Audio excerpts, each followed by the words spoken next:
এক জঙ্গলে এক নেকড়ে বাঘ ছিল। একদিন মাংস খেতে গিয়ে তার গলায় মাংসের হাড় আটকে গেল। গলায় হাড্ডি ফেসে গেল রে, এখন কি করি? ইস, এটাকে যে কেমন করে বের করি? একা একা তো কিছুতেই বার করতে পারছি না, কারো সাহায্য নিতে হবে। একটু খুঁজে দেখি, যদি কাউকে খুঁজে পাই তাকে বলবো বের করে দিতে। নেকড়ে জঙ্গলের মাঝের রাস্তা দিয়ে চলতে শুরু করলো। কিছু দূর যাওয়ার পর নেকড়ে একটা ছোট্ট খরগোশের দেখা পেল। সে খরগোশকে বলল, ভাই, একটু সাহায্য করবে? হ্যাঁ, আসলে আমার গলায় একটা হাড্ডি ফেসে গেছে, কিছুতেই বের হচ্ছে না, একটু বের করে দাও না ভাই। আমি আর তোমাকে সাহায্য? ভুলে গেছো সেদিন তুমি আমাকে মারতে চেয়েছিলে? তোমাকে কোনো বিশ্বাস নেই, এটাও তোমার কোনো বাহানা হবে। না বাবা না, আমি তোমাকে কোনো সাহায্য করব না। নেকড়ে সেখান থেকে চলে গেল। খানিকক্ষণ চলার পর নেকড়ের সঙ্গে এক বাদরের দেখা হয়ে গেল।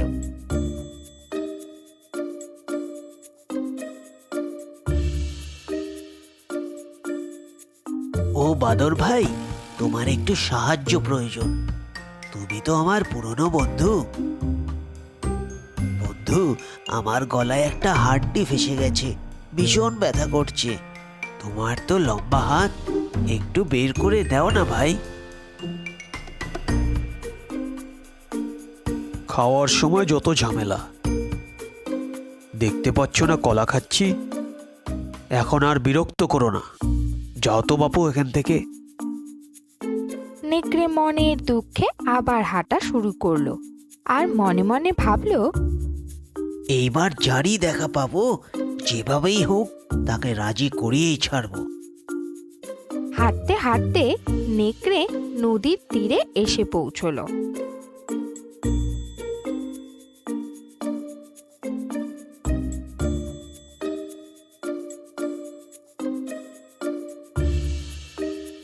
সেখানে একটি বক মাছ ধরছিল।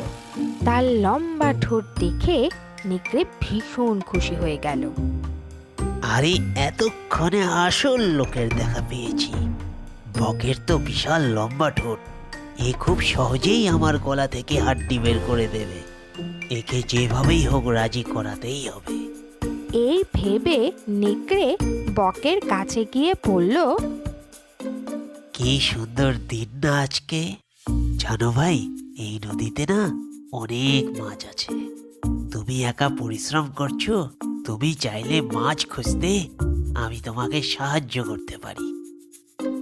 তুমি আমাকে সাহায্য করবে? নেকড়েরা ভীষণ চালাক হয়।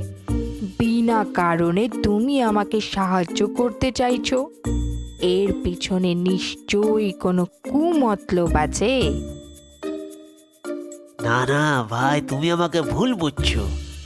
আমি সত্যি তোমাকে সাহায্য করতে চাই, কিন্তু একটা সমস্যা আছে ভাই। আসলে আমার গলায় একটা হাড় ফেসে গেছে। ও, এইটুকু ব্যাপার? এ তো কোনো ব্যাপারই না আমার কাছে। আমি এক্ষুনি বের করে দিচ্ছি। বক তার লম্বা ঠোঁট নেকড়ের গলায় ঢুকিয়ে গলা থেকে হাড় বের করে আনলো। চলো এখন দুজনে মিলে মাছ খুঁজি। মাছ? আরে বোকা বক, আমার গলায় মুখ ঢুকিয়ে হাড় বের করে আনলি? তুই যে এখনো বেঁচে আছিস এটাই অনেক। তোকে যে মেরে ফেলিনি, এটা তোর ভাগ্য।